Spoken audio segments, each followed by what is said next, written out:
Karena kalau boleh jujur ya, bacaan Injil hari ini, Matius bab 22 ayat 1-14 banyak membuat orang bingung, heran, geleng-geleng bahkan ngelus dada. Kenapa Romo? Karena dalam Matius bab 22 itu kan perumpamaan tentang perjamuan nikah. Cuman gak pakai baju pesta loh Romo, dosanya apa sih?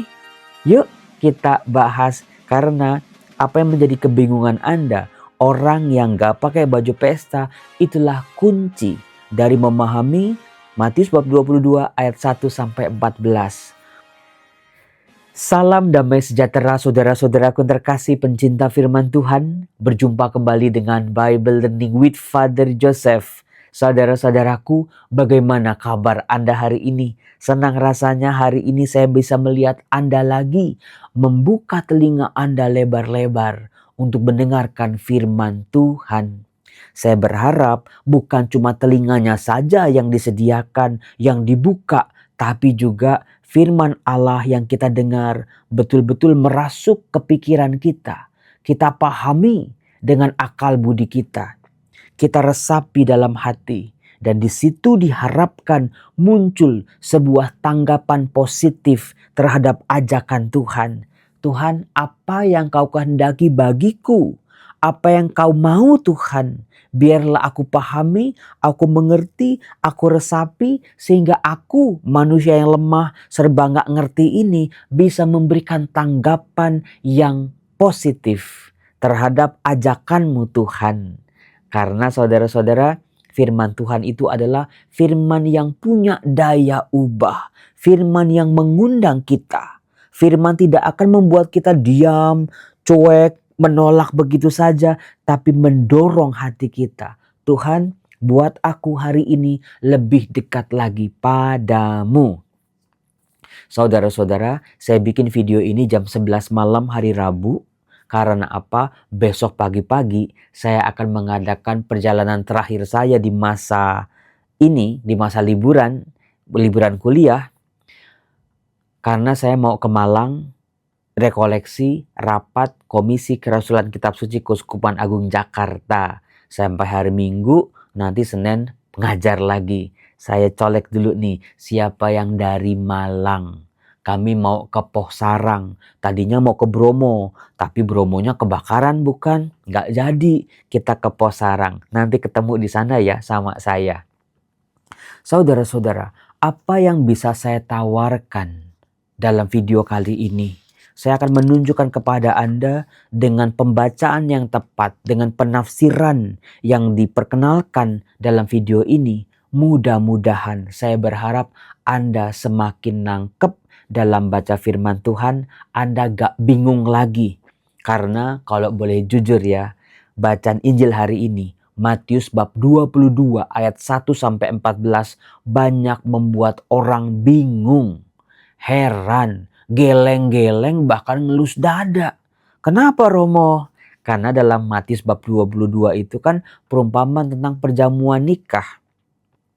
Diceritakan setelah banyak orang menolak, tidak peduli, tidak mau datang, lalu hamba-hamba disuruh oleh si yang punya pesta, pergilah ke jalan-jalan gitu ya, undanglah siapa saja. Nah, ketika mereka datang, ada satu orang dikatakan tidak berpakaian pesta. Lah kalau menurut bacaan normal mah, pemahaman normal, ya namanya juga dapatnya juga di pasar, di jalan-jalan. Mungkin belum sempat pulang, ganti pakaian pesta. Mungkin ya buru-buru, mungkin juga ya desek-desekan. Lalu ketika ke pesta tanpa baju pesta, apa yang terjadi? Dikatakan, maka raja lalu berkata kepada para hamba, ikatlah kaki dan tangannya. Waduh, dan campakkanlah orang itu ke dalam kegelapan yang paling gelap. Di sana akan ada ratap dan kertak gigi. Duh Romo, kejam amat ini si tuan rumah yang menyelenggarakan pesta. Cuman gak pakai baju pesta loh Romo, dosanya apa sih? Yuk kita bahas, karena apa yang menjadi kebingungan Anda, orang yang gak pakai baju pesta. Itulah kunci dari memahami Matius bab 22 ayat 1 sampai 14.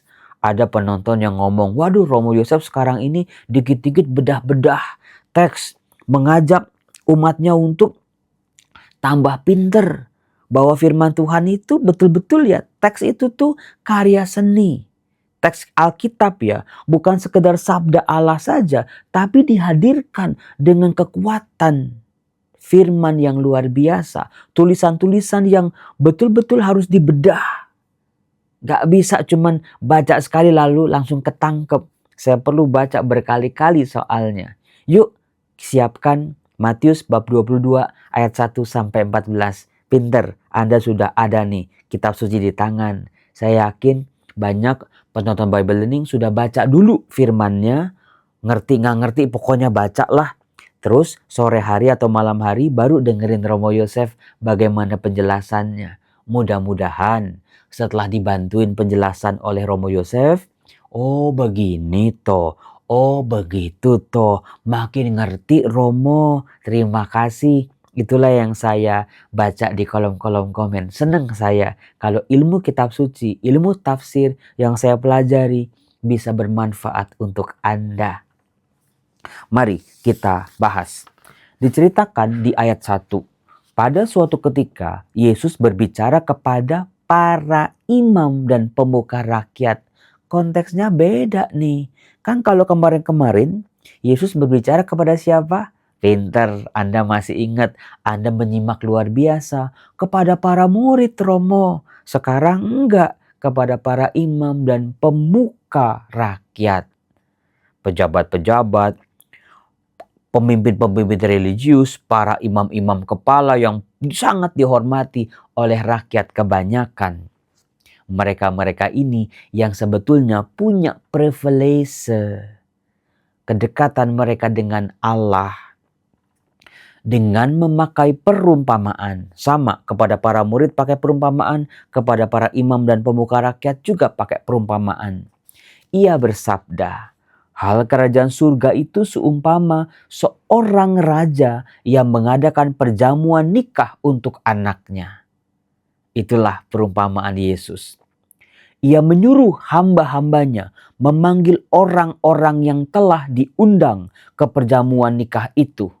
Saudara-saudara, di sini sebagai yang punya pesta, apalagi punya hamba-hamba. Hamba-hamba tadi pasti bukan orang sembarangan, orang kaya ini, orang terpandang ini. Biasanya dalam masyarakat kalau orang pejabat gitu ya yang punya gawe nikah, yang diundang ya juga orang-orang sederajat, orang-orang pilihan yang dianggap layak, yang dianggap pantas untuk masuk dalam pesta itu. Tapi ada sesuatu yang mengejutkan. Sudah dipilih, sudah dipanggil, sudah diundang orang-orang yang pantas ini, tetapi dikatakan tetapi mereka tidak mau datang. Silakan Anda garis bawain kata tidak mau datang. Gak pakai alasan bakbi bu, pokoknya gak mau datang aja. Waduh Romo, itu menarik banget Romo. Karena bahasa Yunaninya itu ditulis kai uk etelon eltein. Kai uk etelon eltein. Ada kata telo, akar katanya itu sebetulnya bukan cuma gak mau aja, mau atau gak mau, tapi soal kehendak, keterarahan yang penuh dengan kesadaran. Jadi mereka gak mau datang bukan gara-gara mereka sibuk ini dan itu, bukan gara-gara mereka ya gak kenal-kenal banget, tetapi secara sadar mereka memang menolak. Gak mau, disadari betul-betul menolak. Itu mengerikan saudara-saudara. Mereka tidak mau datang. Padahal merekalah yang sudah dipilih, yang sudah diundang. Raja itu menyuruh pula hamba-hamba lain. Raja ini tidak patah semangat. Para tamu undangan diundang, sudah dipilih, diundang tapi gak mau datang. Diutus lagi hamba-hamba yang lain dengan pesan, katakanlah kepada para undangan. Jadi meskipun ada penolakan, si pemilik pesta ini tidak menyerah. Kirim hamba-hamba lain. Katakan kepada mereka, hidanganku telah kusediakan, lembu-lembu jantan dan ternak piaraanku telah disembelih. Semuanya telah tersedia. Datanglah ke pernikahan ini. Yang diundang sama orang-orang yang pantas, orang-orang yang sudah dipilih, orang-orang yang sudah dianggap layak untuk masuk ke dalam pesta pernikahan itu. Coba lihat. Tetapi para undangan itu tidak mengindahkannya. Saudara-saudara, lagi-lagi ambil stabilo Anda. Kalau tadi Anda garis bawain mereka tidak mau datang, sekarang diutus hamba yang lain. Alasannya apa? Dikatakan tidak mengindahkannya, dicuekin, nggak ditanggepin, nggak diindahkan. Mereka nggak lagi ngomong nggak mau datang, tapi udah bodoh amat.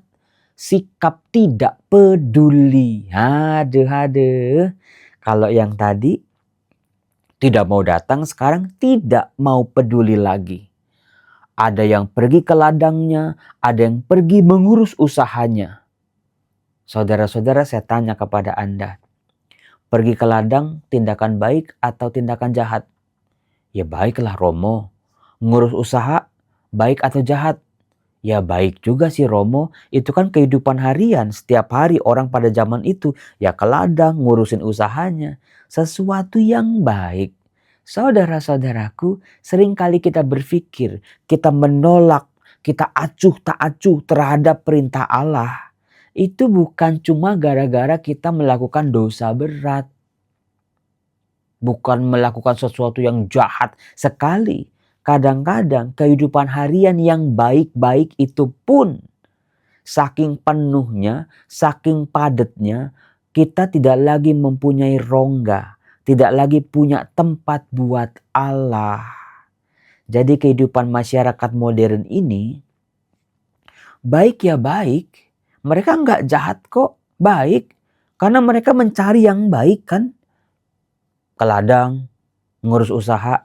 Tapi ironinya mereka kehilangan yang terbaik, yaitu Allah sendiri. Maka hati-hati, pekerjaan boleh, pelayanan silakan. Melakukan hal-hal yang baik silakan. Tapi jangan sampai waktu kita, tenaga kita, ruang di hati kita penuh sama yang begitu-begitu sampai kita buta melihat yang terbaik. Itu poinnya saudara-saudaraku.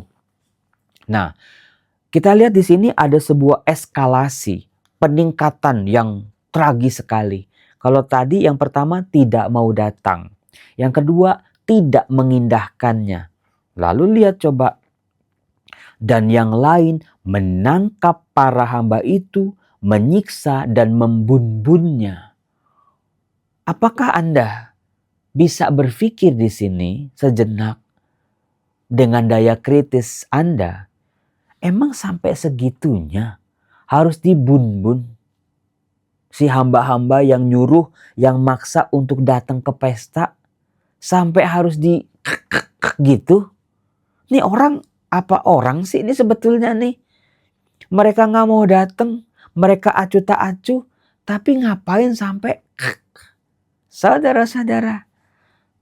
Lagi-lagi saya mau tunjukkan kepada Anda sikap cuek-cuek kita sama Allah, sama hal-hal agama, sama kebaikan-kebaikan gitu ya.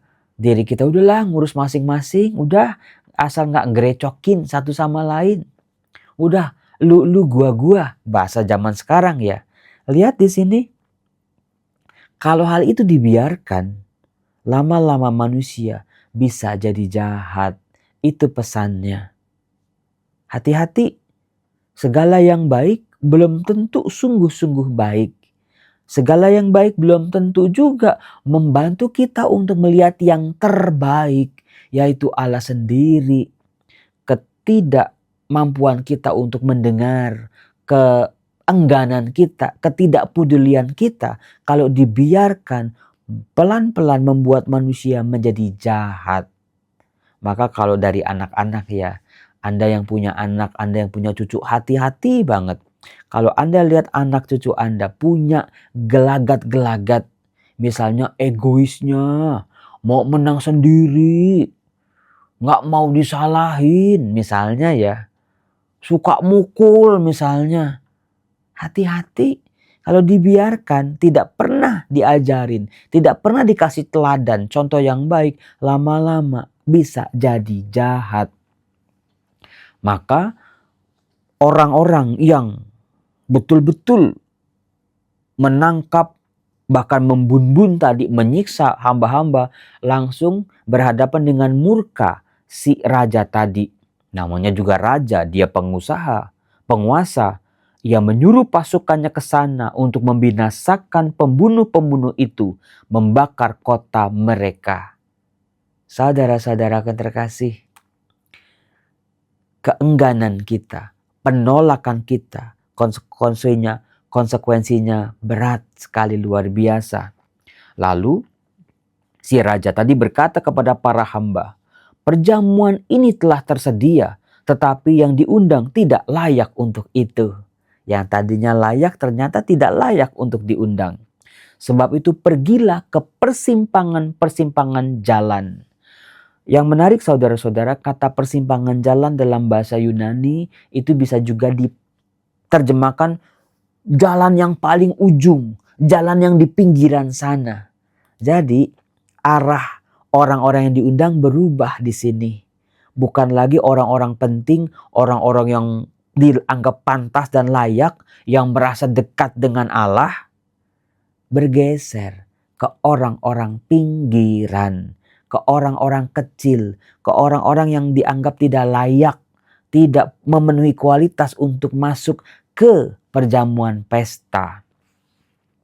Dikatakan, maka pergilah hamba itu mengumpulkan semua orang yang dijumpai di jalan-jalan. Semua orang. Bayangin. Tapi ada yang menarik. Orang jahat dan orang-orang baik.